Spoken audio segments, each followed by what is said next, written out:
one. Hello, I'm now going to read you another story, and this one is called The Snail and the Whale.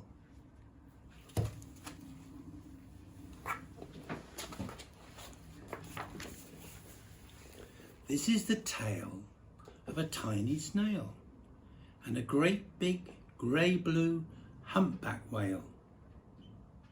This is a rock as black as soot, and this is a snail with an itchy foot. The sea snail slithered all over the rock and gazed at the sea and the ships in the dock. And as she gazed, she sniffed and sighed. The sea's so deep and the world so wide, how I long to sail, said the tiny snail.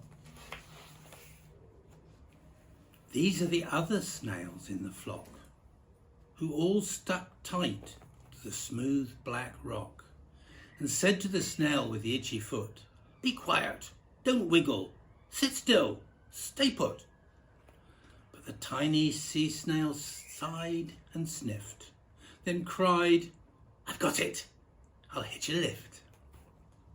And this is the trail of the tiny snail, a silvery trail that looped and curled and said, "Lift wanted around the world."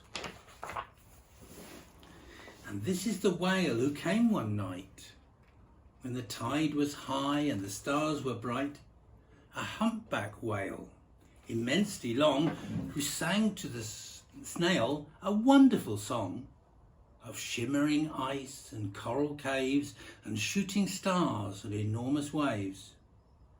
And this is the tale of the humpback whale. He held it out to the starlit sea and said to the snail, "Come sail with me." This is the sea so wild and free that carried the whale and the snail in his tail to towering icebergs and far-off lands with fiery mountains and golden sands. These are the waves that arched and crashed, that foamed and frolicked and sprayed and splashed, the tiny snail on the tail of a whale. These are the caves beneath the waves, where stripy fish with feathery fins and sharks with hideous toothy grins swam around the whale and the snail on his tail. And this is the sky so vast and high, sometimes sunny and blue and warm, sometimes filled with a thunderstorm, with zigzag lightning flashing and frightening the tiny snail on the tail of a whale. And she gazed at the sky and the sea and the land, the waves and the caves and the golden sand. She gazed and gazed, amazed by it all.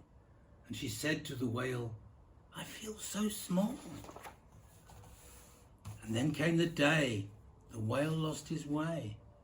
These are speedboats running a race, zigging and zooming all over the place, upsetting the whale with their ear-splitting roar, making him swim far too close to the shore.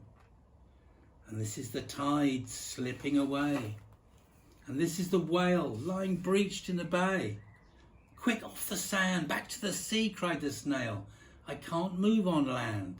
I'm too big," moaned the whale. The snail felt helpless and terribly small. "Then I've got it," she cried, and started to crawl. "I must not fail," said the tiny snail. This is the bell on the school in the bay, ringing the children in from their play. This is the teacher holding her chalk, telling the class, "Sit up straight, don't talk." This is the board as black as soot, and this is the snail with the itchy foot. "A snail, a snail!" The teacher turns pale. "Look," say the children, "it's leaving a trail." This is the trail of the tiny snail, and the silvery trail saying, "Save the whale." These are the children running from school, fetching the fireman and digging a pool, squirting and spraying to keep the whale cool. This is the tide coming back to the bay. These are the villagers shouting "Hooray!" as the whale and the snail travel safely away. Back to the dock and the flock on the rock. Who said how time's flown, and haven't you grown?"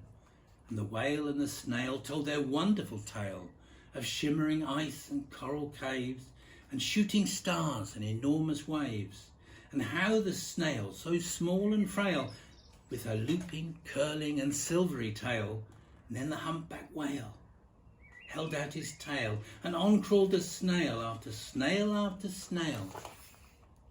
And they sang to the sea as they all set sail on the tail of the grey-blue humpback whale.